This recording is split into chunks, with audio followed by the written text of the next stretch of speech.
Hi விவோஸ், நாளைக்கான லக்ஷ்மி மித்ரா சீரியலில் பார்த்தீங்கன்னா ரொம்பவே அதிரடியாக போயிட்டுருக்கேனே சொல்லலாம். இப்போ பார்த்தீங்கன்னா நம்ம ஜுன்னுவை மித்ரா ஏற்றுப்பாரா ஏற்றுக்க மாட்டாரான்னு சொல்லிட்டு ரொம்ப நாளாக நம்ம நினச்சிட்டு இருந்தோம்ல. இப்போ பார்த்தீங்கன்னா கொஞ்சத்துக்கு கொஞ்சம் அளவு நம்ம மித்ரா நம்ம ஜுன்னுக்கிட்ட கொஞ்சம் கொஞ்சமாக நெருங்கிட்டு இருக்காருன்னா சொல்லணும்.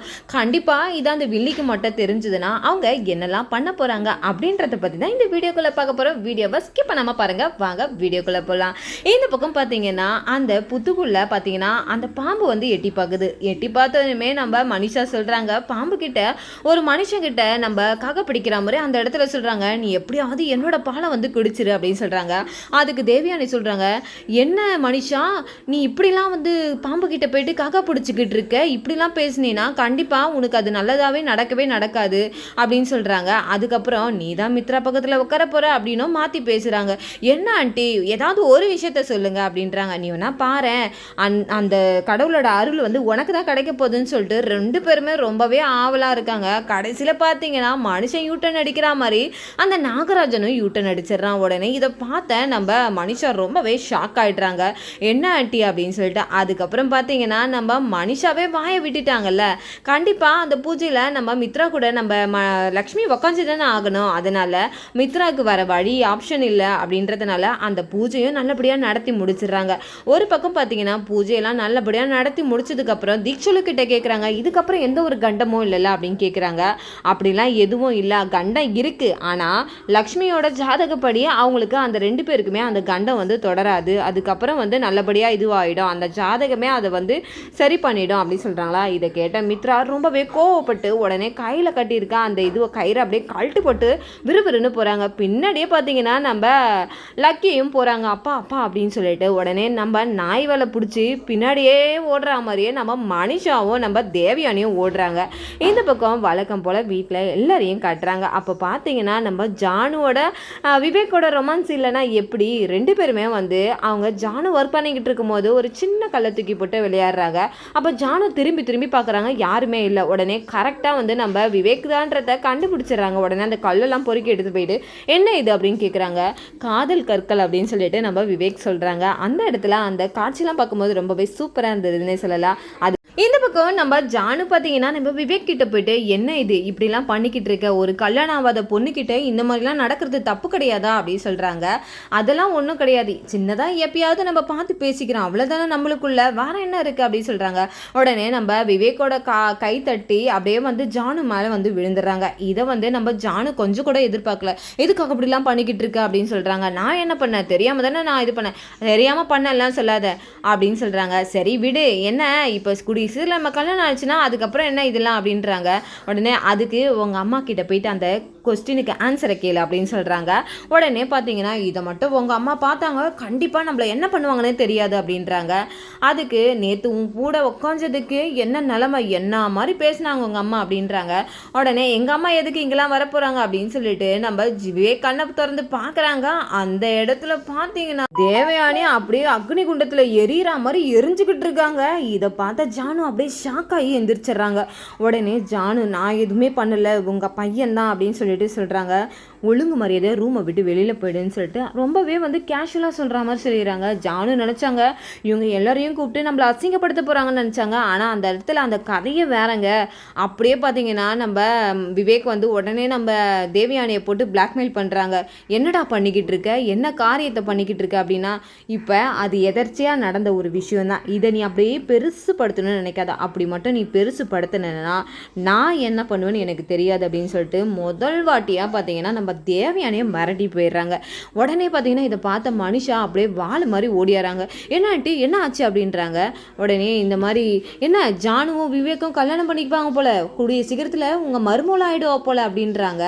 ஏய் வாயை மூடு அப்படின்றாங்க. அவளை கிட்ட கூட சேர்க்க விட மாட்டேன், இதுக்கப்புறம் நடக்கிறத மட்டும் பாரு. என்ன ஆண்டி பண்ண போகிறீங்க, ஏதாவது பெரிய விஷயமா பண்ண போகிறீங்களா, அவளே ஓடுற மாதிரி நான் பண்ணுறேன் பாரு அப்படின்னு சொல்கிறாங்க. இதுக்கு பின்னாடி பெரிய திட்டத்தை வச்சுருக்காங்க தான் நினைக்கிறேன் நம்ம தேவயானி இவ்வளோ தூரம் ஜானு பண்ணதை பார்த்துட்டு சும்மா இருக்கிறவங்க நம்ம தேவயானி கிடையாதுங்க. ஏதோ ஒரு பிளானோடு தான் அழிஞ்சிக்கிட்டு இருக்காங்க. எப்படியோ நம்ம ஜானுவை அசிங்கப்படுத்தி வெளியில் அனுப்பணும் தானே சொல்லிக்கிட்டு இருக்காங்க. ஏதோ ஒரு விஷயத்த பண்ண தான் போகிறாங்க. இந்த பக்கம் பார்த்தீங்கன்னா அப்படியே மித்ராவை காட்டுறாங்க. மித்ரா அப்படியே லேப்டாப்பில் ஒர்க் பண்ணிக்கிட்டு இருக்காங்களா. அந்த நேரத்தில் நம்ம ஜுன்னுவும் லக்கியும் வராங்க.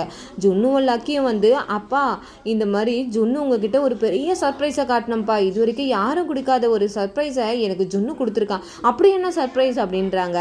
அப்போ தான் நம்ம மித்ரா கிட்ட வந்து நம்ம லக்கி அந்த இது கொடுக்குறாங்க. ஓப்பன் பண்ணி பார்த்தா அப்பா அதாவது மித்ராவோட ஃபோட்டோவை வரைஞ்சிருக்காங்க. இதை பார்த்து மித்ரா அப்படியே கண் கலங்கி நிற்கிறாங்க. இதை நீயா வரைஞ்ச அப்படின்றாங்க. ஆமாம். நீ எங்கே டிராயிங் கற்றுக்கிற அப்படின்றாங்க. நான் எங்கேயும் கற்றுக்கல. என்னோட பிறந்ததுலேருந்தே எனக்கு இது வரைய பிடிக்கும். அதனால நான் அதை வரைஞ்சி நான் இதுவாயிட்டேன் அப்படின்றாங்க. அம்மா கூட சொல்லுவாங்க உன்னோட பர்த்லேயே இதெல்லாம் இருக்குது அப்படின்னு சொல்லுவாங்க அப்படின்னு. ஆமாப்பா உங்களை மாதிரி தான் உங்கள் பையன் தானே உங்களை மாதிரி தானே இருப்பான் அப்படின்னு சொல்லிட்டு லக்கி சொல்கிறாங்க. இந்த பக்கம் நம்ம மித்ரா வந்து ஜுன்னோட பழைய நினைவுகளெல்லாம் நினச்சி பார்க்குறாங்க. மொத்தம் கொடுத்தது, அப்புறம் நம்ம ஜுன்னுக்கு சீட் பெல்ட் மாட்டி விட்டது எல்லாத்தையும் நினச்சி பார்க்குறாங்க. நம்ம மித்ரா பார்த்தீங்கன்னா இப்போ கொஞ்சம் கொஞ்சமாக ஜுன்னுக்கிட்ட ஒட்டிக்கிட்டே இருக்காங்க. உடனே நம்ம ஜுன்னுவை அப்ரிஷியேட் பண்ண மாட்டிங்களாப்பா அப்படின்னு கேட்குறாங்க. உடனே நம்ம ஜுன்னுக்கிட்ட போயிட்டு கையை வைக்கிறதுக்கு போகிறாங்க. அந்த நேரத்தில் லக்ஷ்மி வந்துடுறாங்க. உடனே லக்ஷ்மியை பார்த்த உடனே கோவத்தின் உச்சத்தில் போயிடுறாருனே சொல்லலாம் நம்ம மித்ரா. உடனே நம்ம லக்ஷ்மி வந்து ஜுன்னுவெல்லாம் சாப்பிட கூப்பிட்றாங்க. அவங்களும் போகிறாங்க. உடனே மித்ரா கிட்ட சொல்கிறாங்க உங்களை மாதிரியே தாங்க அவன் வரைகிறான் அப்படின்னும் போது நான் உன்னை கேட்டேனா நான் கேட்கவே இல்லையே உன்னை அப்படின்றாங்க. தயவு செஞ்சு வெளியில் போறியா, வெளியில் போகலன்னா நானே கது சாத்திடுவேன் அப்படின்றாங்க. உடனே கோவத்தில் நம்ம மித்ரா இப்படி பேசினால நம்ம லக்ஷ்மியும் சரி அப்படின்னு சொல்லிட்டு போயிடுறாங்க.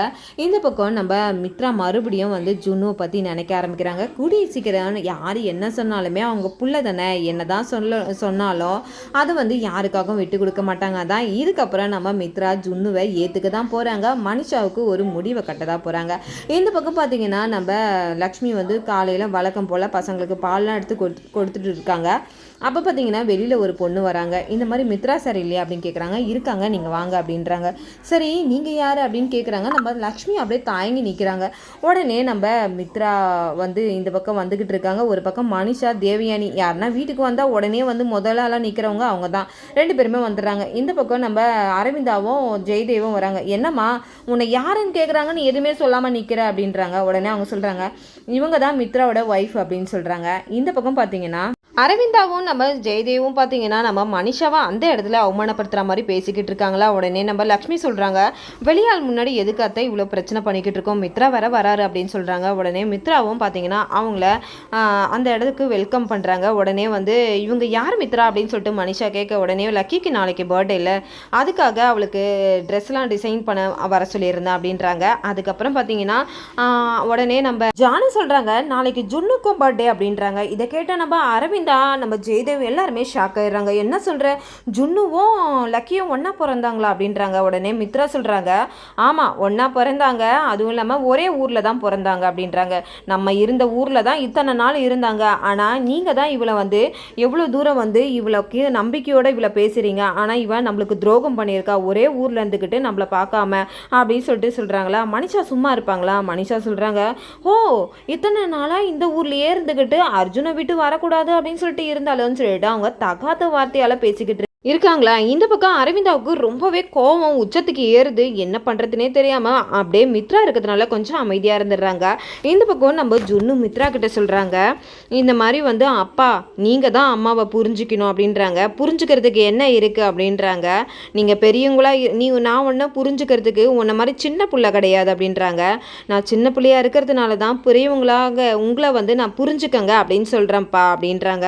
இதை கேட்ட நம்ம லக்ஷ்மி அப்படியே அதிர்ந்து போயிடுறாங்க. ஜுன்னு பெரியவங்களை இப்படிலாம் பேசக்கூடாது அப்படின்னும் போது அது எப்படி நீ பொய் சொல்லுவேன் அவன் மட்டும் பொய் சொல்லக்கூடாதா, தாய் 8 அடி பாஞ்சா குட்டி 16 அடி பாயும் சும்மாவா சொல்லியிருக்காங்க. அந்த மாதிரி தான் இப்போ இவனும் இருக்கான். நீ மட்டும் பொய் சொல்லுவேன் அவன் சொல்லக்கூடாதுன்றது இன்னும் நியாயம் அப்படின்னு சொல்லிட்டு அந்த இடத்த விட்டு நம்ம மித்ரா போயிடுறாங்க. அப்புறம் எல்லாருமே கலைஞ்சு போயிடுறாங்க. இந்த பக்கம் பார்த்தீங்கன்னா நம்ம அர்ஜுனை தாங்க காட்டுறாங்க. அர்ஜுன் பார்த்தீங்கன்னா நம்ம ஜுன்னுக்காக பர்த்டே ட்ரெஸ்லாம் எடுத்துக்கிட்டு ரொம்பவே சந்தோஷத்தோடு வராங்க. இந்த பக்கம் 2 வில்லியம் இதை வச்சு என்ன பிரச்சனை பண்ணலாம் அப்படின்னு சொல்லிட்டு 2 பேருமே முடிவு பண்ணி நம்ம மித்ராவை கூப்பிடுறாங்க. இந்த காட்சியை பாரு, இந்த கூத்து எங்கேயாவது நடக்குமா அப்படின்னு சொல்லிட்டு மித்ராவை ஏற்றி விட்டுக்கிட்டே இருக்காங்க நம்ம மனிஷா. இதை பார்த்துட்டு நம்ம ஒரு பக்கம் அர்ஜுன் வந்து நம்ம மித்ராவை பார்த்துறாங்க. ஆனால் மித்ரா பார்த்தீங்கன்னா கோவத்தோடு உள்ளே போயிடுறாங்க. இந்த பக்கம் பார்த்தீங்கன்னா நம்ம ஜுன்னுக்கு இவன் ட்ரெஸ் எல்லாம் வாங்கி கொடுத்துட்டு இருக்கானே அப்படி இப்படின்னு சொல்லிட்டு என்னென்னமோ சொல்லி நம்ம மித்ரா மனசை கலைச்சி விட்டாங்கன்னே சொல்லலாம். அதுக்கப்புறம் நம்ம அர்ஜுன் வந்து லக்ஷ்மி கிட்ட பேசிக்கிட்டு இருக்காங்க. லக்ஷ்மி வந்து கேட்குறாங்க, என்ன லக்ஷ்மி, நீ இது வரைக்கும் வந்து உண்மையை சொல்லவே இல்லையா? என்னதான் நீ நினச்சிக்கிட்டு இருக்க? உன்னோட வாழ்க்கையை பற்றி நீ என்ன வந்து யோசிச்சு வச்சிருக்க அப்படின்னு சொல்லிட்டு நம்ம அர்ஜுன் வந்து லக்ஷ்மி கிட்ட கேட்குறாங்க. எனக்கு எது வாழ்க்கை, என்னையே அவருக்கு பிடிக்கல, அவர் கூட நான் எப்படி சேர்ந்து வாழ முடியும்? அதனால எனக்கு இருக்கிறது 3 கனவு தான். அந்த கனவு நிறைவேறிச்சுன்னா போதும் அப்படின்றாங்க. முதல் வந்து என்னோட மாமியார் வந்து ஜெயிலுக்கு போகாமல் அவங்கள தடுக்கணும். 2வது வந்து ஜானுவுக்கும் விவேக்கும் கல்யாணம் பண்ணி வைக்கணும், அதுதான் என்னுடைய ஆசை அப்படின்னு சொல்கிறாங்க. இந்த பக்கம் பார்த்தீங்கன்னா 3வது என்னோட ஜுன்னுவை அவர்கிட்ட சேர்த்துடணும், அதுதான் என்னோட ஆசையே அப்படின்னு சொல்லிட்டு 3 காரியத்தை பற்றி பேசிக்கிட்டு இருக்காங்க. இந்த பக்கம் நம்ம வில்லியில் ஒருத்தவங்க பார்த்தீங்கன்னா நம்ம மெயினான வில்லி நம்ம தேவயானி இதெல்லாம் கேட்டுக்கிட்டு இருக்காங்க. நம்ம ஜானுவுக்கும் நம்ம விவேக்கும் கல்யாணம் பண்ணோம் அப்படின்னு சொல்லும் போது நம்ம வில்லியோட கண்ணு பார்த்தீங்கன்னா வெளியில் வந்து உள்ளே போகிற மாதிரியே இருக்குது. அந்தளவுக்கு கோவத்தின் உச்சத்தில் இருக்காங்க. ஒரு கட்டத்தில் வந்து நம்ம ஜுன்னு வந்து சொல்கிறாங்கல்ல, பாஸ்கர் அங்கிள் தான் அப்படின்னு வாய் எடுக்கிறாங்க. ஆனால் நம்ம லக்ஷ்மி சொல்ல விடல. ஆனால் கடைசியில் பார்த்தீங்கன்னா இந்த பக்கம் நம்ம மனிஷா அந்த அடியாட்களுக்கு ஃபோன் பண்ணி சொல்கிறாங்க, அவன் என்னடா பண்ணுறான், அவனை விடாதீங்க அப்படின்றாங்க. மேடம் எப்போ விடுறது அப்படின்றாங்க. நாளைக்கு முக்கியமான ஆள், அதனால் அவனை இப்போதைக்கு அவனை வெளியே விடாதீங்க, அதுக்கப்புறம் விட்டுக்கலாம் அப்படின்றாங்க. இந்த பக்கம் அர்ஜுன் சொல்லிட்டு போயிடுறாங்க, நீ என்னமோ பண்ணிட்டு போ அப்படின்னு சொல்லிட்டு நான் கிளம்புறேன் அப்படின்றாங்க. இந்த பக்கம் அடியாட்கள் கேட்குறாங்க, ஏய் நாளைக்கு என்னடா முக்கியமான நாள் அப்படின்றாங்க. அப்போ தான் பாஸ்கர் வந்து நம்ம லக்ஷ்மிக்கு குழந்தை பிறந்த நாள், லக்கியும் நம்ம ஜுன்னுவும் பிறந்த நாளை பற்றி நம்ம பாஸ்கர் வந்து அப்போ தான் யோசிக்க ஆரம்பிக்கிறாங்க. இது அந்த நாளைக்கு நான் வர நாள் வந்து இந்த 2 பேருக்கும் வந்து குழந்தைங்களுக்கு பிறந்த நாள் ஆச்சு அப்படின்னு சொல்லிட்டு நம்ம பாஸ்கர் யோசிச்சுக்கிட்டே இருக்காங்க. ஒரு பக்கம் பாஸ்கர் இதை பற்றி வந்து லக்ஷ்மி கிட்ட சொல்லணும், இன்றைக்கே தப்பிச்சிடணும் அப்படின்னு சொல்லிட்டு அவங்க ஒரு பக்கம் திட்டம் போட்டுட்ருக்க. இந்த பக்கம் மனிஷாவும் நம்ம தேவயானியும் பேசிக்கிட்டு இருக்காங்க. என்ன ஆண்டி என்ன அப்படின்றாங்க. ஒரு பக்கம் நம்ம இதெல்லாம் மறைக்கணும், நம்ம லக்கியோட அம்மா யாருன்றது தெரிய வரக்கூடாதுன்னு சொல்லிட்டு அதுக்கு தான் ஆண்டி இப்போ அந்த அடியாட்களுக்கு ஃபோன் பண்ணி அவனை ஜாக்கிரதையாக நாளைக்கு வரைக்கும் பார்த்துக்க சொல்லியிருக்கேன் அப்படின்றாங்க. இந்த பக்கம் நீங்கள் ஜானவி ஏதோ பண்ண போகிறேன் அப்படின்னு சொன்னீங்களே ஆண்டி அப்படின்றாங்க. உடனே சொல்கிறாங்க, அதுதான் பண்ண போகிறேன், அவளை அசிங்கப்படுத்தி விவேக்கே வந்து கண்ணால் அதை பார்த்து அவளை வெறுக்கிற அளவுக்கு வைக்க போகிறேன். அப்படி என்ன பண்ண போகிறீங்க? அவளை ஒரு ரூமில் வந்து அவளை வச்சுட்டு ஒருத்தன் வந்து அந்த ரூமில் இருக்கிறதே தெரியாத அளவுக்கு அவன் வந்து கதவை திறக்கிற மாதிரி அந்த இடத்துல ஒரு செட்டப்பை பண்ண போகிறேன் அப்படின்னு சொல்லிட்டு தேவயானி சொல்லிக்கிட்டு இருக்காங்க. இந்த பக்கம் பார்த்தீங்கன்னா நம்ம லக்கியை வந்து காட்டுறாங்க. லக்கி வந்து மித்ரா கிட்ட கேட்குறாங்க, அப்பா என்னோட அம்மா யாருப்பா அப்படின்றாங்க. எதுக்கு லக்கி அதெல்லாம் கேட்டுக்கிட்டு இருக்க அப்படின்றாங்க. இந்த பக்கம் நம்ம லக்ஷ்மியும் அதே கேள்வியும் வந்து அரவிந்தா கிட்ட கேட்குறாங்க. எப்போ வந்து லக்கி எங்கே பிறந்தா, எந்த ஊரில் பிறந்தா அப்படின்னு சொல்லிட்டு கேட்குறாங்க. இதனால வந்து நம்ம தேவயானி இதை பார்த்துட்டு கோவப்பட்டு டென்ஷன் ஆகுறாங்க. உடனே அரவிந்தா கேட்குறாங்க, நீ எதுக்கு இப்போ டென்ஷன் ஆகிற அப்படின்றாங்க. இல்லை அவளோட பிள்ளையை பார்க்கணும்ல, அவனுக்காக பால் எடுத்துகிட்டு போய் கொடுக்கணும்ல, அந்த வேலையை மட்டும் பாரு அப்படின்னு சொன்னேன் அப்படின்றாங்க. இந்த விஷயம் யாருக்கு தெரிஞ்சிடக்கூடாது தானே நான் இவ்வளோ டென்ஷன் ஆகிறேன் அப்படின்னு சொல்லிட்டு நம்ம தேவயானி மனசில் நினைக்கிறாங்க. கூடிய சீக்கிரத்திலேயே பார்த்தீங்கன்னா மித்ராவோட பொண்ணு தான் நம்ம லக்கின்றதை தெரிய வரும்போது கண்டிப்பாக நம்ம லக்ஷ்மியை நம்ம மித்ரா ஏற்றுக்க தான் போகிறாங்க. நம்ம மனிஷாவுக்கும் நம்ம தேவயானிக்கு ஒரு ஆப்பை வைக்க தான் போகிறாங்க. ஜானு விஷயத்தில் மட்டும் நம்ம தேவயானி ஏதாவது பண்ணாங்கன்னா கண்டிப்பாக நம்ம விவேக் வந்து மொத்தடியாக வந்து பார்த்திங்கன்னா நம்ம தேவயானை வெறுத்து தான் தள்ள போகிறாங்க. இதோட பார்த்திங்கன்னா என்னோட ரிவ்யூ முடியுது. நாளைக்கான ரிவ்யூவில் என்னெல்லாம் நடக்குது நம்ம பொறுத்திருந்து பார்க்கறதுக்கு முன்னாடி என்னோட வீடியோ உங்களுக்கு பிடிச்சிருந்தா மறக்காமல் உங்களோட கமெண்ட்களை என்னோட கமெண்ட் பாக்ஸில் தெரிவிங்க. வீடியோ பார்த்துருக்கவங்க எல்லாருமே என்னோட சேனலுக்கு சப்போர்ட் பண்ணுங்கள். தேங்க்யூ.